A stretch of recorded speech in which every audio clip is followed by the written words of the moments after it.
Quelques années, The Walking Dead faisait des pics d'audience à 18 millions rien qu'aux USA. Aujourd'hui, nous sommes très heureux lorsque le pic des 3 millions est dépassé.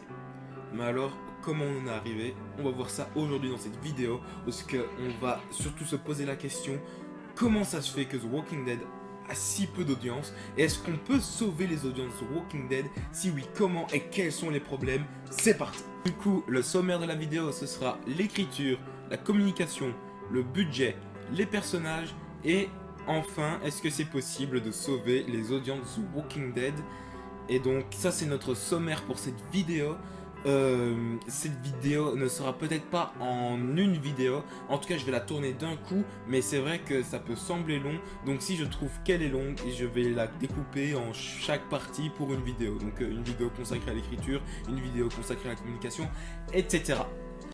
Communication.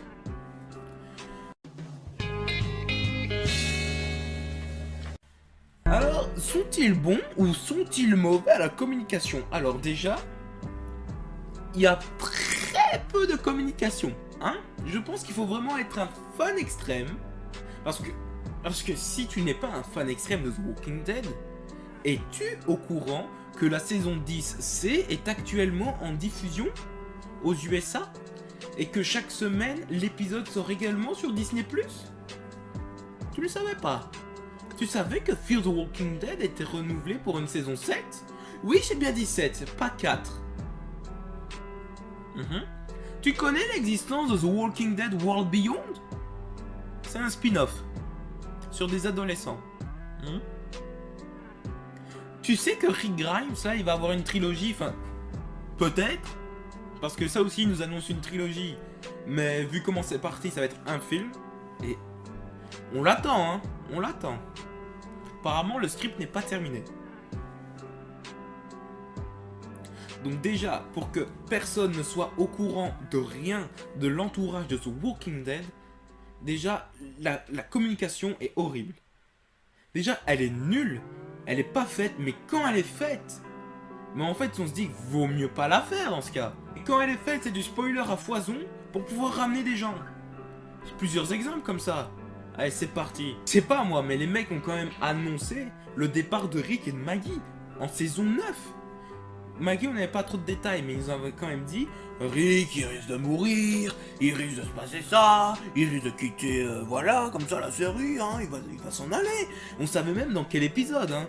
Ah mais oui, dans quel épisode? Saison 9, épisode 5, on n'arrêtait pas de nous le dire. Saison 9, épisode 5, saison 9, épisode 5. Et même avant que l'épisode commence, c'était And now it's time for EMC's The Walking Dead, the last Rick Grimes episode. Mais, et vous savez pourquoi? Parce que les gens vont se dire, oh, tiens, Rick va mourir. Donc du coup, tu ramènes des gens, et donc ils se sont dit, là, on va faire ramener des gens, et on va pouvoir continuer sur une ascension de ouf. Pas vrai du tout. Donc, ils ont privilégié pouvoir faire un coup de théâtre et pouvoir ramener beaucoup d'audience. Ils ont fait 5 millions. 5 millions, c'est beaucoup plus haut, d'accord? C'est le double limite de ce qu'ils font en ce moment. Mais c'est complètement nul parce que à l'époque de la saison 5, 5 millions c'était vraiment mais à chier, c'était vraiment leur pire épisode, ils étaient en dépression quand ils faisaient 5 millions. Alors là, privilégier 5 millions simplement pour ramener des gens plutôt que d'essayer de surprendre le public qui te suit, les 2 millions qui sont là chaque semaine pour toi, non, tu le spoil. Tu spoil, tu dis Rick Grimes il va partir, il va s'en aller. Bon, bien fait de leur part, par contre, ils ont quand même attendu que l'épisode sorte pour pouvoir révéler que Rick aurait sa propre trilogie. Quand même, un petit peu de logique. Même si on parlait déjà depuis un petit moment de film The Walking Dead. Mais bon, ça, faut leur dire. Et ils ont recommencé cette année, hein, enfin l'année dernière avec Michonne.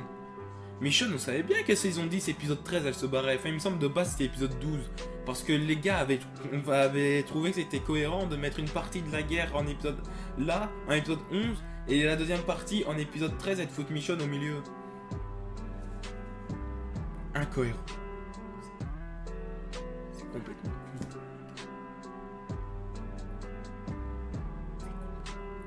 Ça, mais la mauvaise communication à ce point.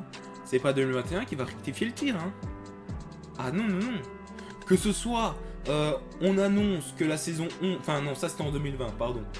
Que ce soit, on annonce que la saison 11 sera la dernière. D'accord, ça pourquoi pas. Mais qu'on nous annonce une série spin-off Daryl et Carol qui aura lieu après la saison 11 en 2023. Tu te dis, mais ouais, mais on prend pour un con alors. Bah, ça veut dire les deux personnages... Déjà, on fait un spin-off sur les personnages principaux, c'est pas un délire qui me plaît. Mais faire un spin-off sur Daryl et Carol, mais c'est très bien. Maintenant, on sait bien qu'ils vont pas mourir. Le seul moment où ce qu'on aurait pu avoir peur pour Daryl, peut-être Carol, même si Carol, c'est vrai qu'elle a un petit côté suicidaire, ce qu'on se dit en vrai, elle pourrait crever. Daryl, le seul truc où ce qu'on peut se dire, s'il doit crever, c'est dans l'épisode final. Non, non, sans te spoil. Parce que c'est vrai que Daryl, s'il doit mourir, ce sera dans les 2-3 derniers épisodes. Comme ils ont fait le même coup avec Daenerys dans Game of Thrones. Spoiler gratuit. Mais Daryl, du coup, non, il aura son spin-off et tout. Et surtout, qu'ils étaient super en danger dans l'épisode final. Enfin, final, puisque finalement, ce ne sera pas le final, vu qu'il y aura il y a 6 épisodes bonus.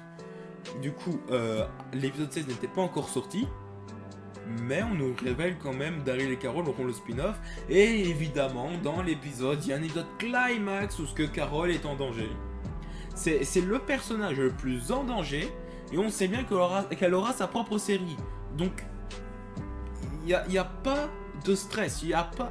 Moi, si j'avais pas été au courant de la news concernant la série Daryl et Carol, je me serais dit, ah, c'est peut-être le moment pour Carol. Parce que 2 épisodes auparavant, elle voyait un rôdeur, elle était à 2 doigts de mettre sa main dessus. Je me suis dit peut-être que finalement, ils vont lui donner sa mort des comics. Dans les comics, Carol se fait bouffer. Enfin, elle s'offre à un rôdeur, mais c'est à la prison, donc ça date. 2021, on nous parle du film de Rick, Scott Gimple qui fait, oui, ça avance, mais doucement. Tout ce qu'on sait, c'est qu'on ne voit pas Rick survivre au dernier film.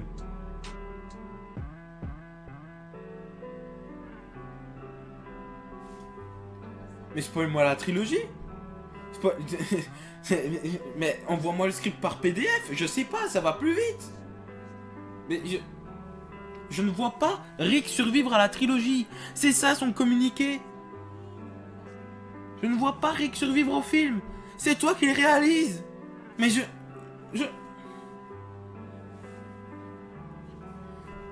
Non mais Tu vois déjà Kathleen Kennedy, J.J. Abrams, n'importe quoi, dire « Oh, moi en tout cas, je vois pas le trio original de Star Wars survivre à la nouvelle trilogie. » Tu vois Kevin Feige avant Endgame dire « Oh bah moi je vois pas un Endgame sans la fin de Tony Stark. Hein.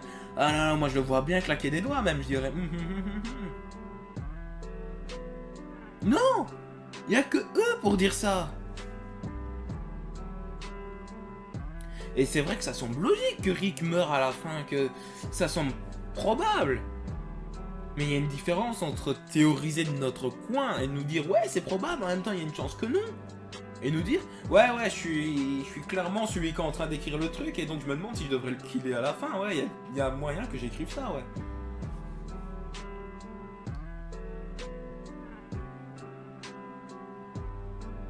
Communication horrible.